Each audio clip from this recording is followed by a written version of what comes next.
그러니까 이제 지금으로부터 뭐 한 28년 정도 됐겠죠. 예. 그 당시에는 이제 연수구가, 그 당시에는 송도 신도시는 없었습니다만은 15만여 명으로 이제 출발을 했는데, 현재는 그 연수구 여기를 이제 일반적으로 육지 쪽을 원도심이라고 하고 바다 쪽 매립한 거를 이제 그 송도 신도시라고 하는데, 국제도시라고 하는데, 지금 원도심에 한 20만 명, 그 다음에 송도 국제도시 한 20만 명 이렇게 지금 살고 있습니다. 그래서 인천에서는 부평구는 계속 인구가 줄어드는데, 지금은 이제 인천시에서 서구 빼놓고 인구가 제일 많은 그 구가 됐죠. 그런데 부평구는 이미 40만 명은 이제 허물어졌고, 근데 이제 서구가 조만간 이제 검당구로 또 분구가 됩니다. 그러면 이제 연수구가 아마 인천에서 제일 큰 단위구가 되지 않겠나, 그렇게 생각을 하고 있습니다. 그리고 이제 우리 인천시가 우리 시민들이 좀 잘 모르지만 인구는 부산보다 적지만 지역 총 생산량은 이미 5년 전서부터 부산을 능가했어요. 그래서 사실은 인천시가 실질적으로 우리나라 제2대의 도시가 실질적으로 됐습니다. 근데 시민들이 이걸 잘 몰라요. 대구보다는 지금 현재 60만 명이 더 많이 살고 있고, 그래서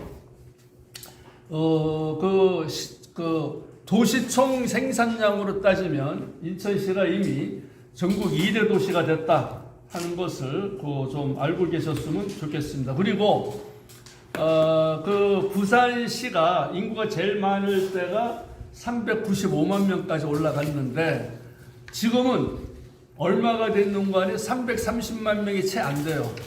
이렇게 70만 명이 지금 감소했습니다. 여기에 비해서 인천시는 계속 인구가 증가해서 현재 300만입니다. 전 세계에서 300만 이상의 도시가 전 세계에서 80군데도 안 됩니다. 그러니까 인천시가 뉴욕시니 동경시니 상해시니 다 포함해서 전 세계에서 80대 대도시로 지금 들어가 있습니다. 이와 같이 인천시가 이렇게 발전하게 된 거는 가장 큰 동기는 연수구에 있었습니다. 연수구에. 왜냐? 연수구가 1995년도에 남구에서 분구될 때 인구가 별로 없었는데, 지금은 연수구만 40만 명이 되니까 엄청난 인구가 됐죠. 그래서 이제 흔히들 그 송도 국제도시를 그 인천의 강남이라고 하는데, 사실은 인천의 강남보다 더 그 정부화가 된 도시가 송도 국제도시입니다.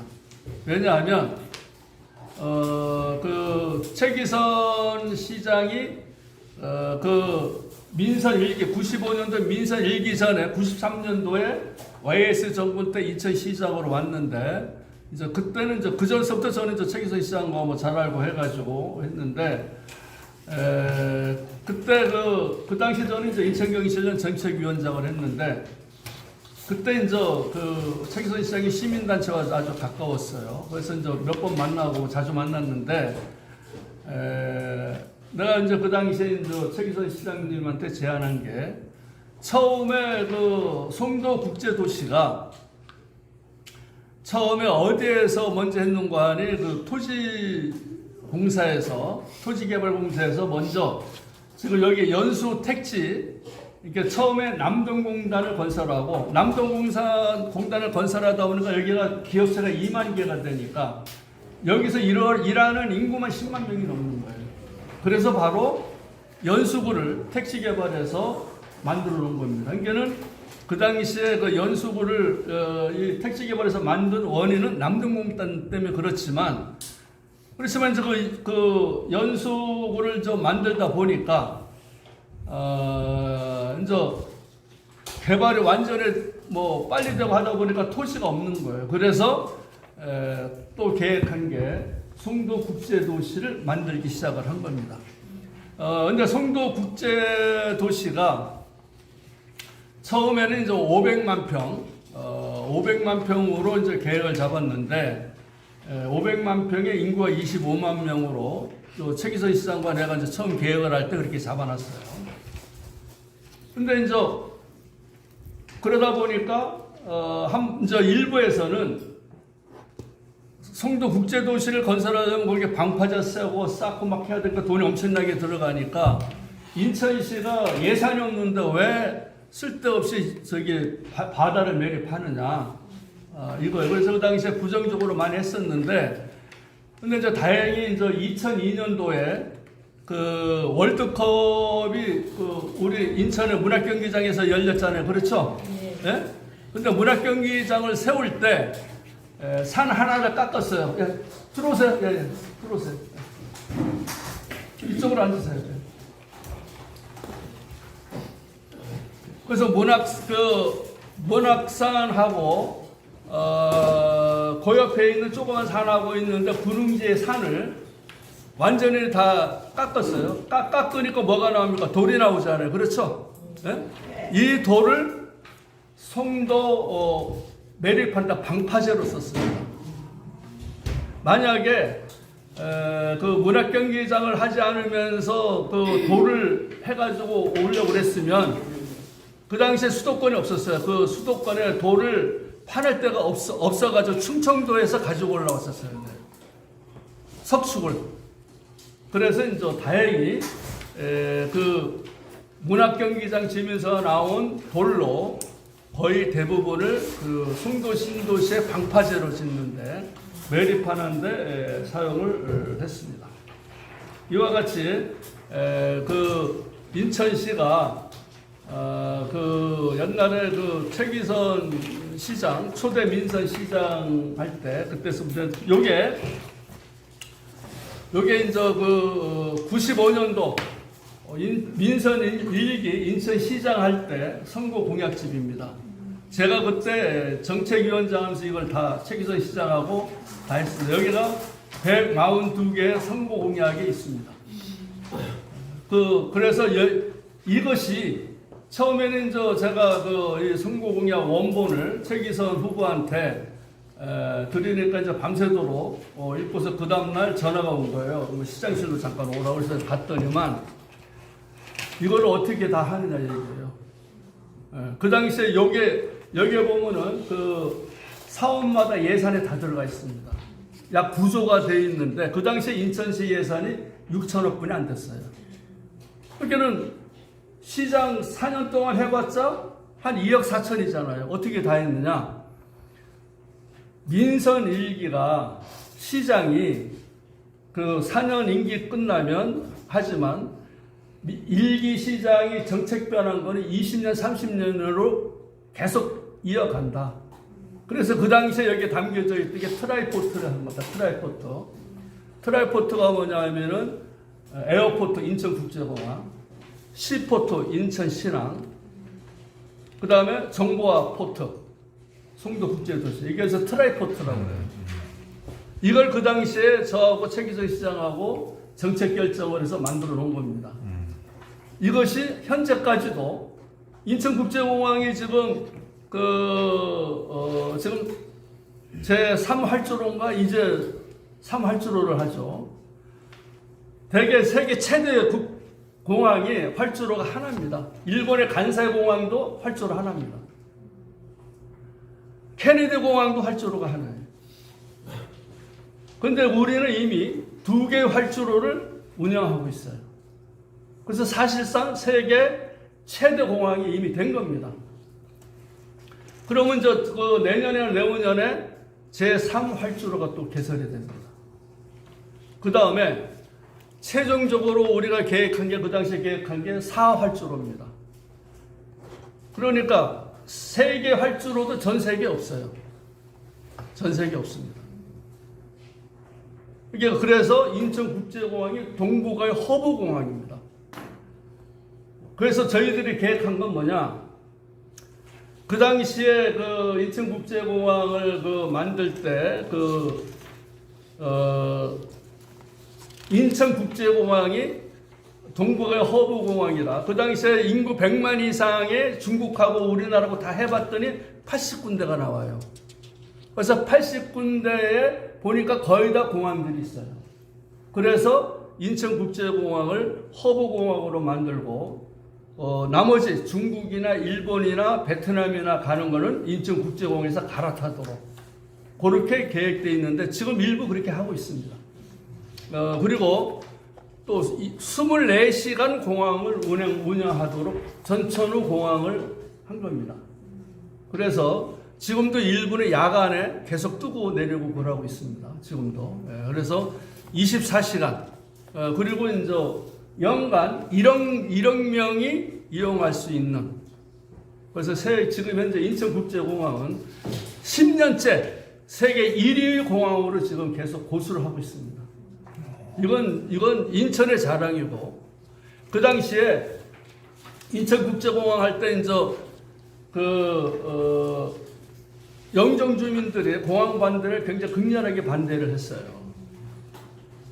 그런데 이제 그 당시에 이제 최기선 시장하고 상의한 게 시장님 이제 일단 인천에 공항이 있어야 됩니다. 그래서 이제 한 두 군데를 서로 상의를 했습니다. 하나는 지금 한 영종도, 하나는 왜 시흥의 군자의 바다 매립 많이 했잖아요. 소래포구 그 아래 거기 두 군데 중에 한 군데로 하려고 그랬는데 근데 시흥시에 군자지구에 공항을 하면 이게 부천시하고 뭐 해가지고 이게 도심을 완전히 가로질러요. 그래서 공사비가 영종도 하는 것보다 2배가 더 나와서 그래서 이제 영종도로 했다는 것을 고연해서 말씀을 드립니다.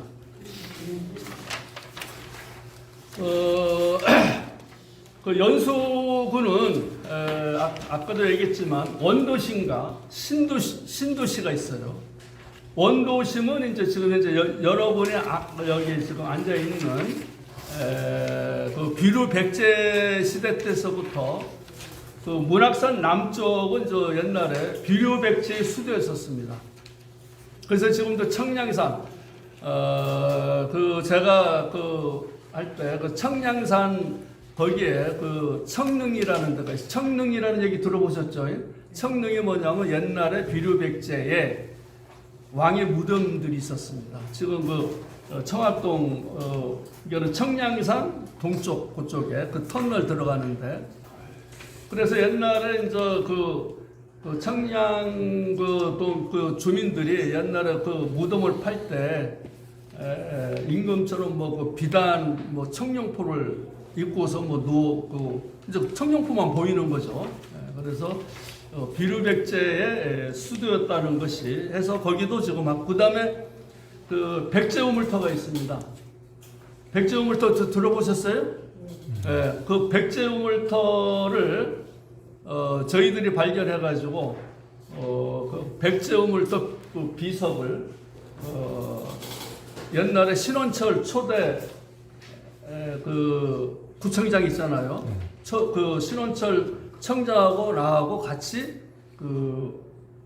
백제우물터 비석을 세웠어요. 그래서 지금도 거기에 있습니다만은 그래서 이제 지금 우리가 살고 있는 데가 여기가 비루백제의 원도심, 연수구 원도심이고 그 다음에 이제 바다를 매립한 데가 연수구 국제도시로 이렇게 해서 설명을 하도록 하겠습니다.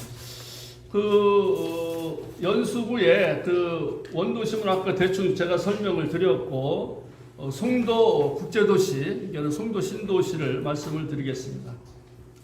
당초에 지금 송도 국제도시 매립 목적이 뭔지 아세요? 아마 거의 모를 겁니다. 매립 목적은 공업단지 건설입니다. 이게 제일 밑바닥에 걸쳐져 있는 게 공업단지 건설이에요. 이거를 토지공사가 하려고 그랬어요. 아까도 얘기했지만은 연수 택지 개발을 다 한 다음에 그 다음에 이제 송도 앞바다를 한 500만 평 매립해서 건설하겠다는 그걸 내가 어떻게 하는 건가 이제 80년대 후반에 저는 이제 80년대 초에 대학 교수로 왔기 때문에 근데 이제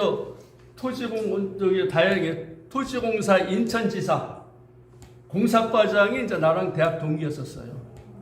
그래서 이제 그 토지공사 자문 좀 해달라고 그러고 심의 좀 해달라고 이제 자주 찾아와서 이런저런 이야기 하다 보니까 내가 물어봤어요. 그 남동공단하고 연수 택지 개발이 끝나면 어떻게 할 거냐? 그랬더니 인천 앞바다를 매립해서 거기다 공단 조성을 하겠다는 거예요. 그래서 내가 그때 얘기를 했어요. 그 친구한테 인천 앞바다 매립은 너희들이 하지 말아라. 인천시가 하도록 내버려 둬라. 그랬더니 이 친구가 하는 얘기가 웃으면서 그래 창원이가 그렇게 원하니까 그럼 추진을 안 할 테니 근데 인천시가 돈이 없어서 아마 못할 걸 그러는 거예요. 돈이 없어서 못할 걸 그러는 거예요. 그러고 나서 이제 했는데 다행히 최기선 시장이 YS의 명을 받고 인천시장으로 왔잖아요. 그래서 제가 제일 먼저 만나서 최기선 전 시장한테 송도 신도시에 대해서 설명하고 이거 빨리 하자. 그렇지 않으면 토지공사한테 뺏긴다.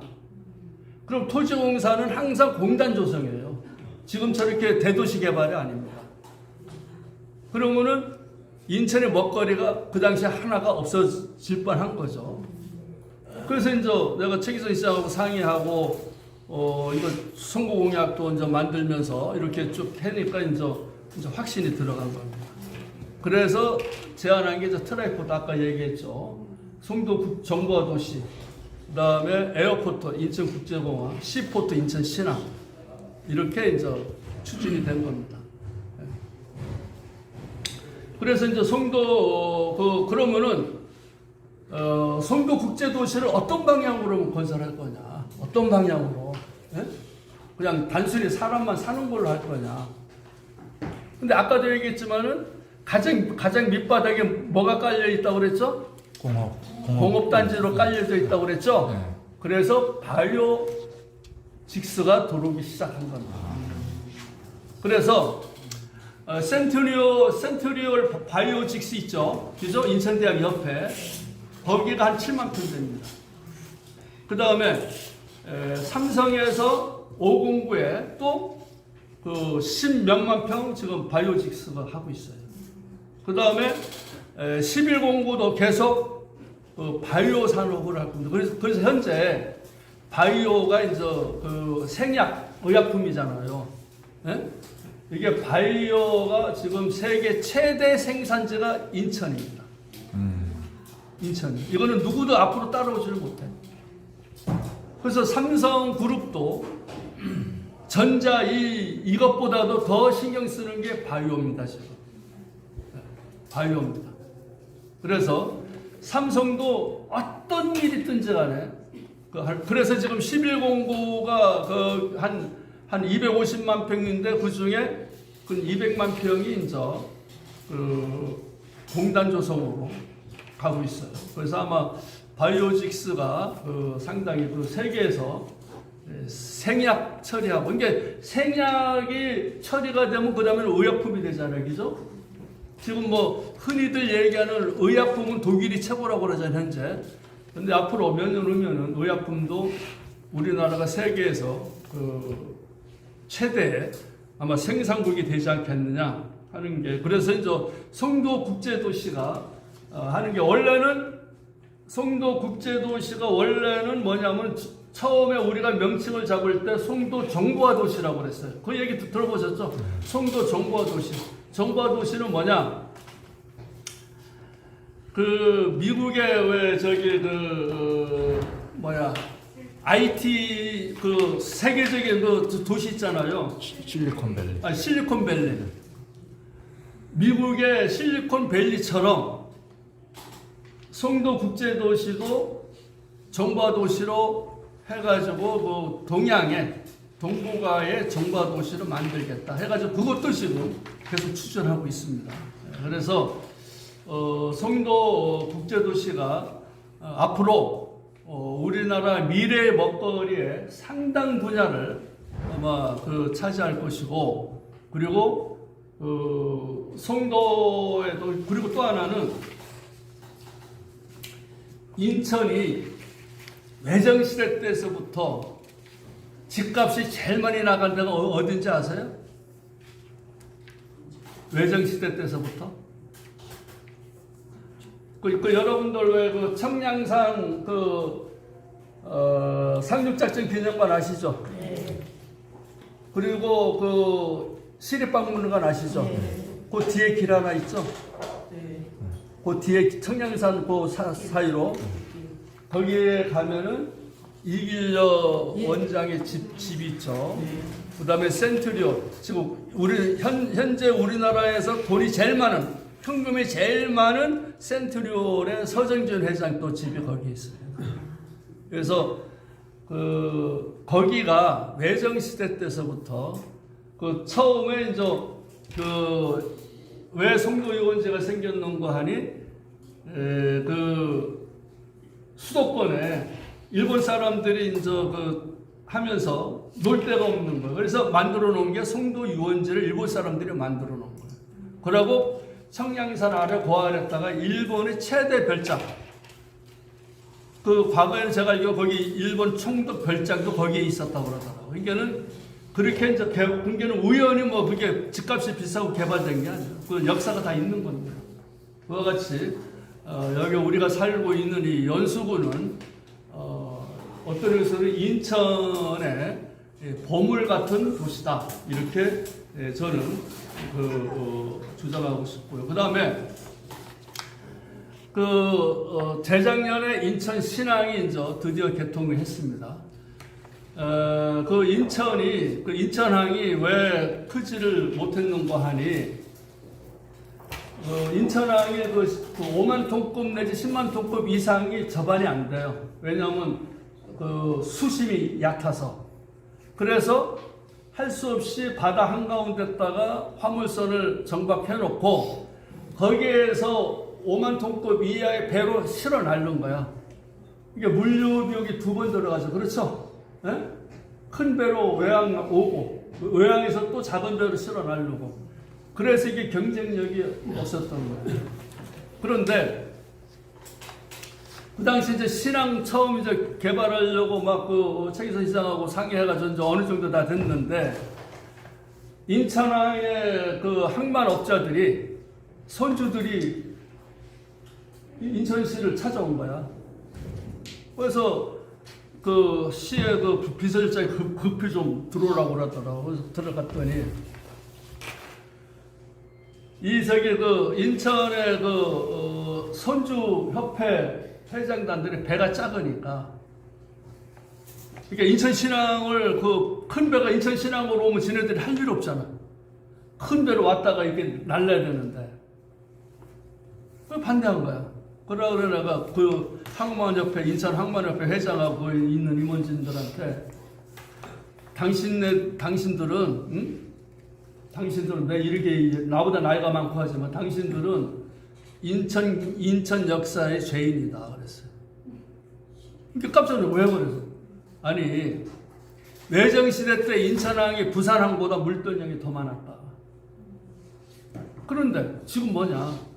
광양항보다도 더 적다 얘기야. 그러니까 당신네들이 밥벌이만 해먹을 줄 알았지 항만을 키울 줄은 몰랐다. 왜 당신들이 죄인이니까 당장 나가라고. 앞으로 그런 얘기 하지 말라고. 그렇게 이제 한마디로 해서 쫓아버린 경우도 있는데, 그와 같이 해서 지금 인천 신항은 한꺼번에 20만 톤급, 30만 톤급에 다 접안해가지고 수도권으로 다 나눌 수 있는, 이렇게 됐어요. 왜 인천 신항을 적극적으로 얘기했는가 하니, 원래 우리나라에서 미국으로 물자를 한번 수출하면 물류비용이라는 게 있어요. 차량으로 한 물류비용. 물류비용이 17.2%가 들어갔어요. 그건 뭐냐? 수도권에서 인천항은 작으니까 어디로 갔느냐? 부산항으로 내려가서. 이게 부산항은 육로로 가잖아요. 그죠? 철도나. 이게 부산항까지 가는 물류 비용하고 배에서 실어서 미국까지 가는 비용하고 어디가 더 비싸냐? 국내 물류항이 더 비쌉니다. 이게 말이 안 되잖아요. 말이 안 되잖아요. 그래서 물론 이제 화물업자들은 뭐 신나게 운반하니까 돈 벌고 좋죠. 그래서 이런 것도 지금 싹 뜯어 고쳤습니다. 그래서 지금 그 인천 신항에 그 많은, 근데 이제 문제는 또 뭐냐면 인천 신항이 이제 했으면 이제 그 구역별로 이제 크레인이 있으니까 하역 업체를 이제 선정해야 될 거 아니에요. 뭐 성경공사니 뭐 전부 다 인천 앞바다 이 산항에 성경공사 아시죠? 왜 그 심정군과 그 양반 거잖아요. 뭐 그것도 몇몇 있어요. 이게 이제 인천 신항에 그렇게 큰 크레인을 갖다 놓을 수가 없다는 거야. 자기네들은 남항이나 인천항에 요것만 하겠다는 거야. 그럼 그렇게 해라. 또 그 다음 하는 얘기가, 그러면 신항을 좀 늦춰달래. 뭐 필요 없다. 그래서 이제 했는데, 하여간 뭐 과거에 뭐 지나간 역사를 제가 지금 얘기를 하고 있습니다. 그래서, 인천항이 앞으로는, 지금, 인천항의 물동량이, 부산항의 물동량이 지금 10분의 1이 안 됩니다. 10분의 1이 안 돼요. 그런데, 지금 이제 인천 신항이 본격적으로 개발되고 해서, 부산항이 물동량이 세계 2위입니다. 세계 2위입니다. 부산항이. 왜냐?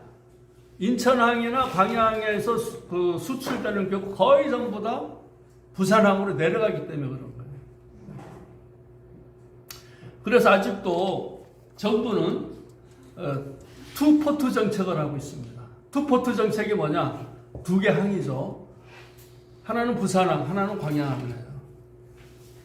지금 이 정책을 아직도 하고 있어요. 그런데 이것을 좀 과감하게 인천항도 더 큰 일을 할 수 있도록 그렇게 우리가 시민운동과 또 정책적으로 할 필요가 있지 않나 이렇게 생각합니다. 그래서 인천 신항이 굉장히 중요한 앞으로 역할을 할 수 있지 않겠느냐 하는 것이죠. 그래서 인천 신항이 활성화되면 아까도 얘기했지만 트라이포트, 인천국제공항, 인천 신항, 송도 정보화 도시 요 세 가지가 성공하면은 인천의 미래는 굉장히 밝고, 그리고 현재 아까도 얘기했지만 초창기에 얘기했지만 부산의 경제 생산성보다 지금 훨씬 더 많기 때문에 앞으로도 인천은 뭐 서울 빼놓고 뭐 서울과는 워낙 인구 격차가 많으니까 아마 인천이 지금 일본이 그렇습니다. 일본이 동경의 외항이 요코하마로 되게 불려져. 물론 동경항도 있어요. 근데 요코하마 항이 더 커요. 바로 거기에 옆에 있는데, 그래서 요코하마 항구가 커짐으로써 동경이 또 커지게 되는 겁니다. 같이 붙어 있습니다. 뭐 서울과 인천처럼. 그래서 다행히 이제 서울에는 항만이 없기 때문에 인천항이 더 커지지 않을까 이렇게 생각하고, 인천항이 여기에도 적혀져 있지만 인천 신항만 있는 게 아닙니다. 여러분들 인천 남항이라는 얘기 들어봤죠? 네. 인천 북항이라는 얘기 들어봤죠? 네. 연안부도 들어봤죠? 네. 이게 전부 다 항만입니다. 거기에다가 경인운하 또 있잖아요. 경인운하의 입구에도 경인항이 또 하나가 또 있습니다. 그래서 인천 신항 해가지고 항만으로 역할하는 게, 물론 이제 뭐 구읍 나루터네 뭐 이런 거 다 빼고 인천 이쪽에 수출로만 이렇게 해가지고 있는 대형 항만이 현재 5개가 움직이고 있다. 그래서 이제 인천이 엄청나게 이제 커지고 있다라는 것을 말씀드릴 수가 있습니다. 이상으로 뭐 좀 얘기를 하고, 뭐 혹시 질문 있으면 질문을 받도록 하겠습니다. 그럼 앞으로 여기 이제 말씀 잘해 주셨는데 우리 송도나 이런 데는 우리가 충분히 좀 이해가 되는데 예. 여기 이제 원도심도 우리 송도 못지않게 좀 발전을 하려면 뭐 어떤 걸 좀 구상해서 무슨 사업을 좀 먼저 이렇게 하는 게 좋을 것 같습니까? 지금 그 원도심은 저도 이제 내가 이제 원도심에 송도역 앞에 살기 때문에 고민을 많이 해봤는데 그 이미 이제 그 남동공단이 있잖아요. 이제 이게 남동공단이 지금 남동구로 돼 있는 거예요. 네. 네? 근데 남동공단에 가서 일하는 88, 90%가 연수구에 살아요. 그러니까 어떤 의미 있어서는 남동공단이 연수구 쪽에 편입이 돼야 그게 맞는 얘기야. 네? 그러니까는 이쪽 원도심은 원도심대로 정주 여건이 이제 충분히 돼 있는 거예요. 그렇다고 지금 그 원도심에 한 20만 명이 사는데 여기에 그 초고층 빌딩 질 테니까 나가셔 할 수는 없잖아. 뭐 또 우리가 쫓겨날 이유도 없잖아요, 그죠? 네, 그래서 원도심은 이제 정주 여건을 더 활성화하는 방안. 네, 뭐그 때려부시고 하는 것보다도 현재 있는 여건을 살기 좋게 환경을 더 좋게 만들고 녹화 사업도 좀 하고 이렇게 해서 정주 여건을 개선하는 방향으로 가는 게 맞지 않나 그런 생각이에요. 그리고 송도 국제도시가 현재 20만 명이고 이게 그 연수구도 여기도 20만 명인데 원도심도 원래 송도 국제도시의 80%가 여기 원도심에서 다 글로 이사 간 사람이에요. 80%가. 그리고 여기 비어 있는 건 또 수도권이나 인천 다른 지역에서 연수구 쪽으로 이사하고 이렇게 좀 돼 있습니다. 인구 이동이 그렇게 돼 있습니다. 그래서 연수구가 여기 원도심도 인천의 강남이라는 이유가 바로 살기가 현재는 제일 좋다는 얘기죠. 인천 지역 내에서. 교육이나 문화 쪽 그런 걸 지금 저쪽 송도 쪽은 많이 발전해서 아주 뭐 서울 수준에 거의 쫓아가고 있는데 우리도 요 원도심도 지금 말씀하신 대로 정주 시설 또 이런 문화, 교육, 녹화 이런 데 좀 중점을 두는 게 앞으로 좀 비전이 있을 것 같은데 그렇죠. 어떻게? 제가 얘기 하나를 빠뜨린 게 있는데 송도국제도시 처음부터 계획할 때 이제 뭐 아까도 얘기했지만 또 하나 중점적으로 둔 게 교육입니다. 교육. 그래서 송도국제도시에 그 외국 대학들이 현재 좀 들어와 있습니다. 그리고 연세대 분교가 여기에 그 연세대 송도 캠퍼스가 여기 들어와 있어요. 근데 지금 그 연세대 서울의 그 신촌에 있는 연세대보다 여기에 있는 연세대 캠퍼스가 4배가 면적이 높습니다. 그래서 여기에서는 그 1, 2, 3, 4학년 있잖아요. 1, 2학년 교양과정부를 무조건 여기에서 수학하도록 되어 있습니다.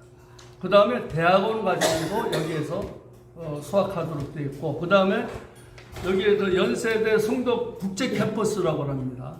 외국에서 유학하러 오는 사람들도 전부 다 여기에서 어학연수를 다 받고 있습니다. 그래서 연세대 출신들은 적어도 인천에서 2년 이상 생활하고 나서 서울로 넘어갑니다. 그러니까 뭐 그 정도로 그 인천의 역할이 굉장히 커진 거고, 그 다음에 이제 여기에 그 있듯이 그 몇 페이지 있는 거 아니에요? 그 대학의 마지막 7페이지. 해외 그게 7페이지를 보시면 이제 해외 유학할 필요가 없는 송도 국제도시 내 외국대학 교육시설 해가지고 거기 있습니다. 뉴욕 주립대학은 뭐 워낙 유명한 대학이라 여러분들 잘 아시죠. 근데 뉴욕 주립대학도 해외 캠퍼스는 우리나라뿐이 없어요. 다른 나라는 안 했습니다. 그 다음에 이제 미국의 그 버지니아 주에 있는 조지 메이슨 대학. 그 다음에 유타주에 있는 유타 대학, 그 다음에 겐트 대학은 그 벨기에에 있는 유명한 대학입니다. 아주 그 해양 쪽에서는 세계 1위입니다. 겐트 대학 전부 다 이게 송도 캠퍼스에 4개가 들어와 있고, 또 국내에서도 연세대, 그 다음에 이제 인천대가 이면 전체가 다 들어가 있고, 그 다음에 그 고려대니 뭐니 그 고려대, 이화여대, 서강대, 인하대 이렇게 해가지고 여기는 10,000평씩 또 분양을 해줬어요. 그래서 거기는 또 별도로 그 학과 개설해서 또 운영을 하고 있습니다. 그래서 송도 국제도시가 교육도 세계 최첨단 갈 수 있도록 그렇게 했고요. 그 다음에 이제 그 연수구 미래 발전의 전략적 방향, 그걸 조금 더 설명을 드리면 제일 마지막 장에, 흔히들 얘기한 인천발 KTX가 아니고 송도역발 KTX입니다. 근데 이제 인천시 입장에서는 인천에서 출발하니까 인천발 KTX인데, 송도역발 KTX인데 2025년, 원래는 24년 내년 개통인데, 뭐 하여간 25년 개통인데, 이것도 어저께가 그저께 뭐 조금 더 늦추겠다고 하는데, 뭐 하여간 뭐 그거 그렇고, 그 다음에 이제 동서 간선철도가 강릉까지 가는데, 이것도 26년에 개통입니다. 그래서 동서 간선철도를 타면은 강릉까지 2시간 만에 갑니다. 여기서 송도에서 타면은 2시간 만에 가고, 그 다음에 KTX를 타면은 2시간 반 만에 부산역, 55분에 대전역, 그 다음에 2시간 40분이면 여수역 갑니다.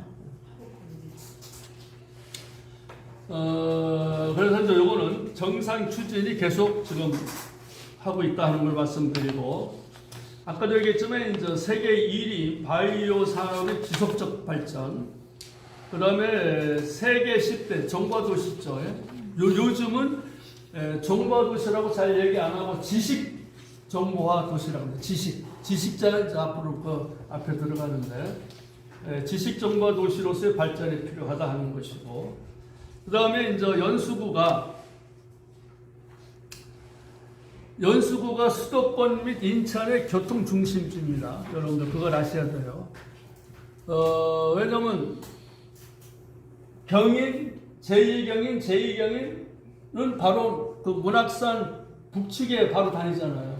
이게 연수구로는 10분 만에 오잖아요. 그죠? 제3경인 고속도로는 송도 국제도시와 원도심 그 사이에 그 제3경인 고속도로가 있어요. 이것도 제가 이걸 해놓은 겁니다. 뭐냐면, 제1경인은 이제 확정이 됐고, 근데 제2경인 고속도로도 그 옛날에 왜 그 서정화 국회의원 있죠? 그 당시에 노태우 대통령하고 뭐 육사 손을 배고 굉장히 친했는데, 하루는 어떤 회의가 있는데 내 옆에 살짝 오더니, 아니 교수님께서 왜 그래? 제가요 제2경인 고속도로를 서창동까지 빼는데 성공했습니다 그러더라고. 그래서 일단은 잘했다 그랬지. 그런데 그러면 뭐 할 건데? 왜요? 기왕이면 인천항까지 빼야지. 저기 또 변두리 때 해놓고 뭐 자랑하고 돌아다니느냐고. 그랬더니 얼마 후에 또 나를 부르더라고. 건설부하고는 대충 얘기를 했는데 어느 쪽으로 뺄까 그러는 거야. 없잖아. 이게 다 개발됐으니까. 그래서 내가 제안한 게, 그러지 말고 문학산 북측에 도로 내서 빼라. 그래서 뺀 겁니다. 그래서 그거 뺀 거예요. 박수를. 그래서 인천이 굉장히 넓지만 서울처럼 경부고속도로 하면은 남쪽 끝에서 도시까지 얼마나 밀립니까? 그죠? 인천은 딱 들어오면은 밀릴 데가 하나도 없어. 왜냐? 고속도로가 끝에서 끝까지 다 가니까. 그렇잖아요. 그죠? 이게 하나의 아이디어 차원에서 이렇게 해야 되는 거예요. 그리고 지금은 또 제2외곽 순환도로 지금 하고 있잖아요. 그죠? 제2외곽 순환도로 딱 타면은 김포니 뭐니 20분이면 다 가죠. 네? 그래서 이제 저 다행히 저 시나 뭐 내가 교통 영향평가 이거 뭐 많이 뭐 수십 년 동안 하고 해서 회의할 때마다 자꾸 그 인천시 교통직 공무원들한테 이제 쪼크 주고 막 체크하고 하니까 이제 뭐 이렇게 됐는데 아마 그 인천 시내 다니면서 아마 교통 밀린다는 얘기는 별로 들어보지는 못했을 겁니다. 예. 그 정도로 사통팔달을 지금 현재 만들어 놓은 겁니다. 그 다음에 이제 아까 저기 있으면 이제 인천신항. 요거는 반드시 동북아의 허브공. 이거 인천 시민학교를 해야 될 일입니다. 허브 항만으로. 지금 자꾸 평택항이 지금 치고 올라오는데, 그래서는 안 돼요. 이게 인천 신항에 완전히 이렇게 하면 되고. 그 다음에 이제 제일 중요한 건 우리가 살고 있는 원도심의 정주 여건 개선입니다. 우리가 살고 있는 여기도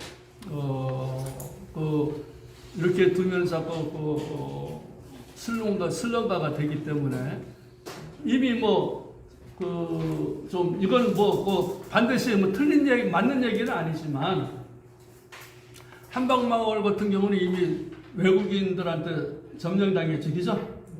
아시죠, 한방마을? 예? 예. 그런 곳이 이제 연수구에 몇 군데가 있어요.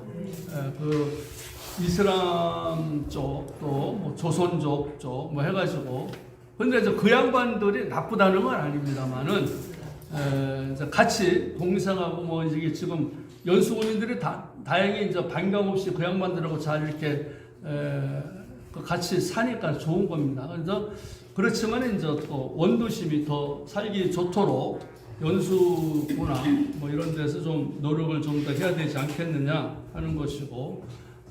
아까도 얘기했지만 송도국제도시는 지금 계획대로 아마 한 3, 40년 더 아마 갈 겁니다. 왜냐하면 처음에 우리가 계획한 건 500만 평이었었어요. 1, 2, 3, 4호로. 근데 지금은 얼마나 확장됐는가는 2천만 평까지 확장됩니다. 그런데 이게 또 더 발전되면 어떻게 되느냐? 장기적으로 보면은 인천 이게 송도 앞바다하고 영종도하고 붙게 돼 있어요. 수로만 빼놓고 그게 지금 이제 다 갯벌들이야. 썰물하면 다 갯벌로 다 나와요. 그까지 확장이 가능하다는 거죠.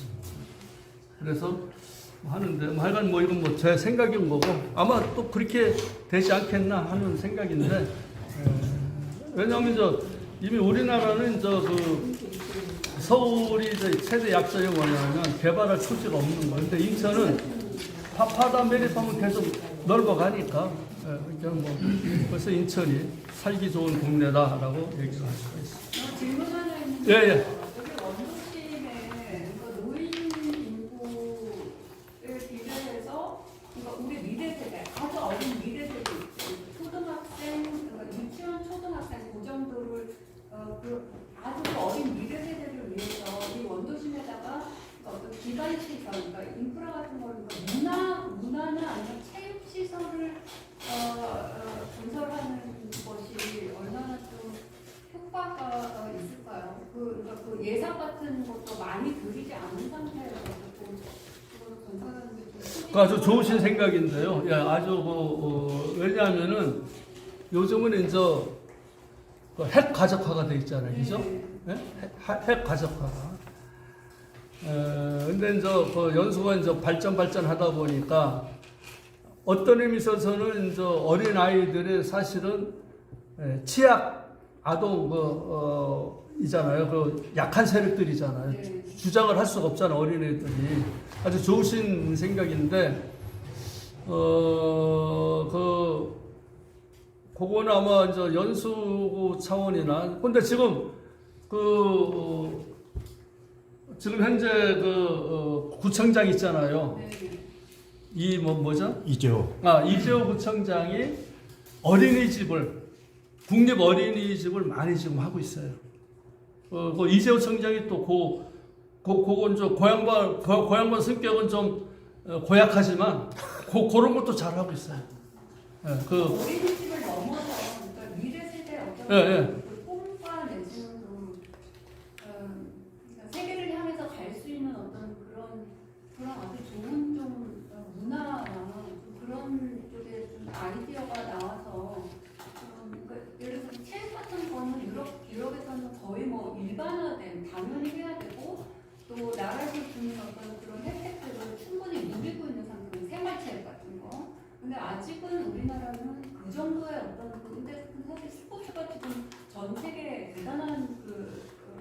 중요한 축으로 있잖아요.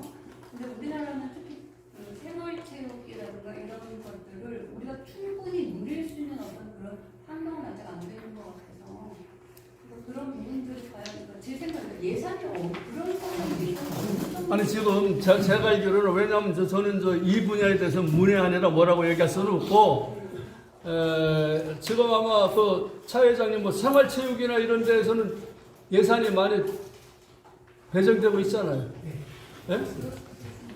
그래서 그 생활체육이나 문화 특히 그 연수구나 아마 문화 활동을 좀 많이 하고 있는 것 같아요. 저기 그 하나는 이제 아까도 얘기했지만 한방마을 쪽에 이제 아랍 쪽 그쪽하고도 아마 문화 뭐 어떤 계획을 세우고 있고 뭐 많이 하고 있는 것 같은데 여기 우리 그 연수신문 기자님 한번 그거에 대해서 한번 좀 현황을 좀 잠깐 설명해 주시죠. 네? 저는 이제 말씀하신 부분에 대해서는 저도 정확하게 잘 모르고 있는데요. 저희가 글쎄요. 제가 알기로는 그때 이제 적시자병원 옆에 또 거기에 이제 체육시설, 체육센터 문화재단. 네, 원래는 이제 문화예술회관으로 이제 가지고 하다가 체육시설로 이제 바꿔가지고 진행한다는 얘기가 있었고, 그 정도 수준에서는 제가 글쎄요, 아예 이제 미래세대라고 말씀하셨는데 그거에 대해서는 잘 모르겠습니다. 저도 좀 그쪽까지는 생각이 못 미쳐서 제가 대답할 입장이 아니라는 걸 좀 양해를 부탁드리겠습니다. 네, 또 다른 또 질문. 저는 이 질문이 합당한지는 모르겠어요. 네. 제가 이제 사는 곳이 송도역도 아니고 연수역도 아닌 중간 애매한 중간에 예. 청학동이네 그러니까. 네. 예. 그런데 그 청학역은 뭐 생긴다 안 생긴다 그런 말들이 많이 있었어요. 네. 그런데 제가 이제 걸어 다니는데 버스를 타고 다닐 수도 있고 또 지하철을 타면 빠질 수도 있는 상황인데요. 그 어중뛴 지역에서 제가 살다 보니 아유 청학역이 진짜 생기는 건지 안 생기는 건지. 거기에 대해서는 제가 이제 전문가라 말씀을 드릴게요. 네. 저도 그 청학역에 대해서 고민을 많이 해본 사람 중에 하나입니다. 네. 특히 황우리 의원이 현직 국회의원일 때 예. 저하고 많은 상의를 했어요. 예. 원래 지하철의 역간 거리는 1km입니다. 그러니까는 그 예를 들어서 서울역에서 그다음에 시청역 있잖아요. 요게 1km입니다. 왜 1km냐? 처음에 차가 출발하잖아요. 그러니까 0km 속도 출발해서 제일 많이 속도 낼 때가 80km입니다. 이게 굉장히 빨리 가는 거죠. 80km까지 내고 그다음 여기 또 서야 될 거 아니에요. 그래서 내려가요. 그래서 역과 역에 갈 때는 그 속력에서 1분이면 갑니다. 그리고 역에서 1분 동안 정차해서 손님이 오르락 내리락 문 닫고 또 다시 가면서 한 역이 지나갈 때마다 2분씩 걸리도록 제가 서울시 2호선 계획할 때 설계 기준을 그렇게 만들어 놨습니다. 40-50년 전에. 그래서 지금도 그대로 하고 있어요. 근데 이제 지금 얘기했듯이 연수역하고 송도역이 2km니까 당연히 중간에 역사 하나를 두는 게 맞죠. 그렇죠? 이 2km니까. 네. 예? 1km 그 사이에. 네.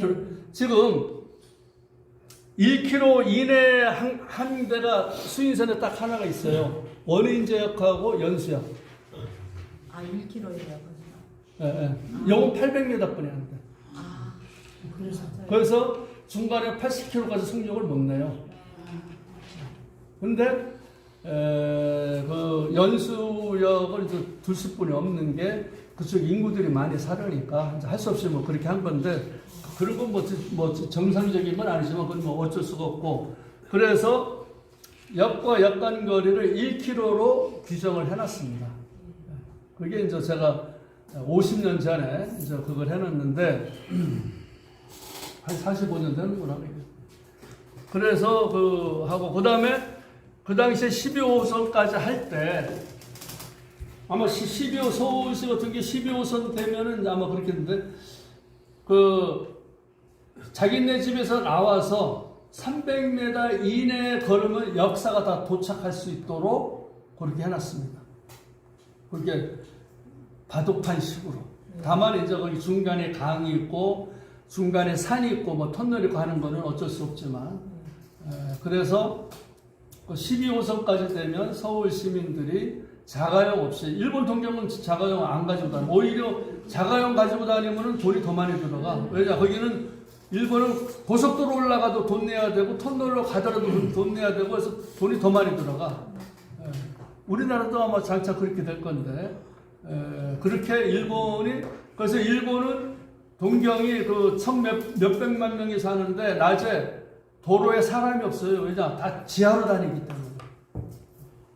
이제 그 정도로 이제 지하 도시가 이제 인천도 뭐 언젠가는 그렇게 되겠지만 하여간 대중교통 시설이 얼마나 잘 돼 있느냐에 따라서 선진국이냐 아니냐 하는 건데 지금 이제 우리나라는 한 4, 5년 전서부터 이미 선진국에 들어와 있습니다. 선진국에 들어와 있어요. 그게 이제 그 국민소득도 있지만 사회 기반 시설, 특히 사회 기반 시설이 우리나라가 잘 돼 있습니다. 고속도로나 뭐 전체로 여러분들 다니는데 교통에 불편이 없잖아요, 그죠? 거의 없잖아요. 요게 세계 가장 그 시설이 잘 돼 있는 데가 우리나라고 거기에도 경인 지역입니다. 그 정도로 아주 잘 돼 있습니다. 또 다른 또 뭐 질문? 그러면은 제 질문의 여지가 예? 질문의 여지가요. 예? 질문의 제 예. 여지가 그 청학역이 예. 생기는 것이 제가 아까 얘기했잖아요. 1km라고 했었잖아요. 1km니까 청학역이 생겨야 됩니다. 네. 그런데 네. 전문가 입장에서 여기에서 제가 계속 얘기하면 오해의 소지가 있는데 1km 지점이 어디냐? 문학터널 나오면은 그 지하도 하나 있잖아요. 거기가 딱 중간에 1km예요. 거기가. 거기에 세워야 된다는 말이 좀 있었어요. 그걸 내가 황우리 의원하고 여러 번 검토했어요. 그리고 국토부 사람들을 검토하고 그 다음에 그 엔지니어링 불러다 검토하고 했는데 핵심은 내가 오해가 갈 것 같으니까 내가 더 이상 얘기 안 하는데 두 가지의 문제가 있어요. 하나는 청학역만 별도로 만들 수는 없습니다. 왜냐? 예타가 안 나옵니다. 예타가 1.0 이상이 나와야 돼요. 그 역사 하나 만드는데 1,000억에서 1,200억이 들어갑니다. 근데 청학역은 또 그 아래 지하차도가 있고 또 연소역에서 또 다시 내려와야 되고 그래서 황우리 의원과 같이 검토하니까 한 1,500억에서 1,600억 정도 되는데 이거 예타가 안 나와요. 근데 이거를 정치권에서는 숨기고 있죠. 왜냐하면 예타가 1이 넘어야 사업이 가능합니다. 근데 정치권은 이걸 숨기고 있죠. 그래서 하는데, 근데 이제 내가 이제 이런 동네 살으니까 전문가고 하지만 정부에서 청학역 신설해준다 그러면 나는 입 다물고 있어야지. 같은 동네에서 그거 뭐 이래라 저래라. 그런데 아마 좀 지금 예타라는 얘기 처음 들어봤죠. 예비 타당성 조사 처음 들어봤죠. 그게 일이 넘어야 됩니다. 근데 사실 도시철도에서 서울역을 할 때 한번 해봤어요 우리가. 근데 예타가 일이 안 나와. 그러니까 사실은 전국에 있는 도시철도는 예타가 일이 안 나와도 시민 편리함 때문에 해주는 거고, 또 하나는 지금 전철이 기본 요금이 1,400 얼마죠? 1,450원이죠? 원래 버스처럼 제대로 받으려면 한 2,300-400원 받아야 돼요. 그럼 나머지는 어떡하냐? 인천시나 서울시나 중앙정부에서 돈을 대주는 겁니다. 네? 그렇게 알고 있겠습니다. 이게는 도시철도가 그 정도로 돈이 많이 들어갑니다. 뭐 또 일반적인 얘기 뭐 오늘 재밌는 한번 얘기해 보세요.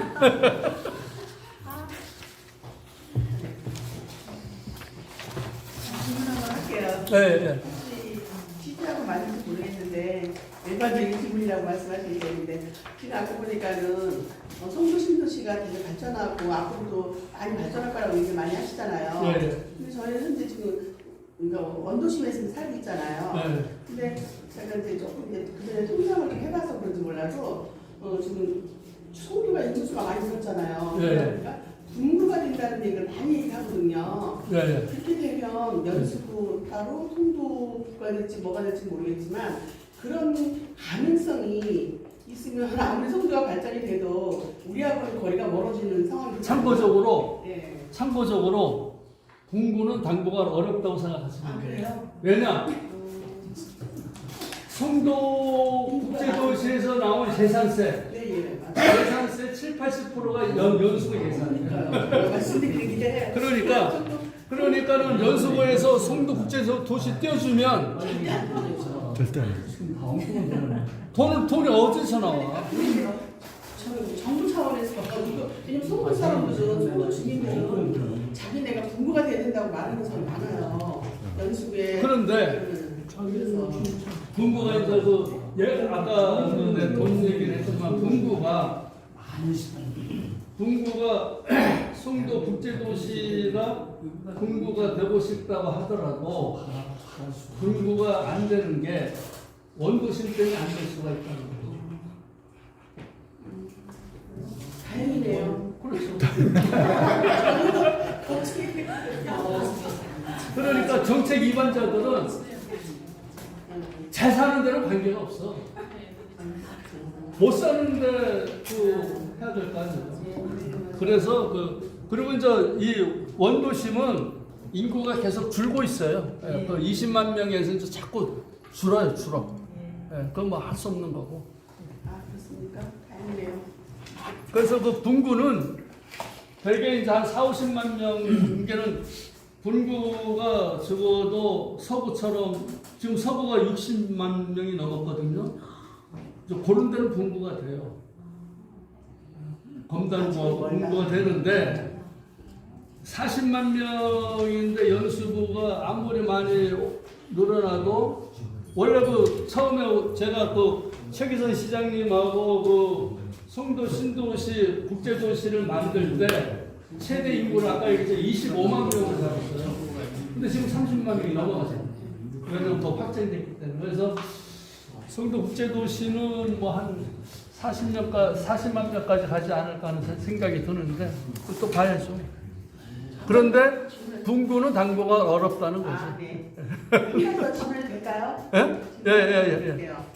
아까 저기 송도에 매립지를 이렇게 자꾸 아까 500만 평을 한다고 했던 계획이었는데 2천만 평이라고 그렇죠. 2천만 평까지. 했잖아요 예상보다. 네. 그러면은 지금도 보면 송도가 보면은 내려가는 것 같은 그런 현상이 보이는 것 같은데 그럼 앞으로도 인천은 그 바다를 매립하는 일들이 많이 생길 그래서 이제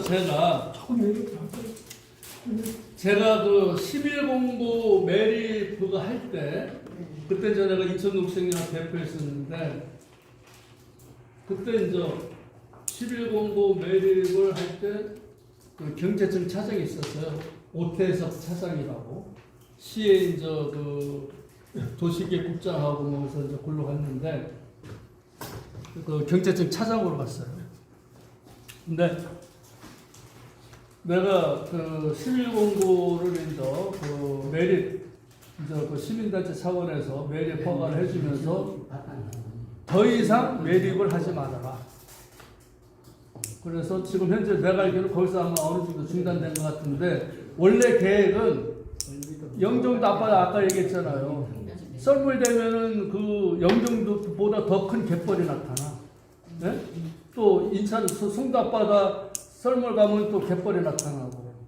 원래 인천시계에서 그까지 다 매립하려고 했던 건데 갯벌을 살려야 된다고 그래서 지금 현재 아마 중단된 지 한 10여 년이 넘었는데 근데 이제 한번 또 봐야죠. 우리 그 인천 앞바다 갯벌이요. 세계 3대 갯벌입니다. 세계 3대 갯벌인데 내가 그 인천 녹색연합 대표할 때 그때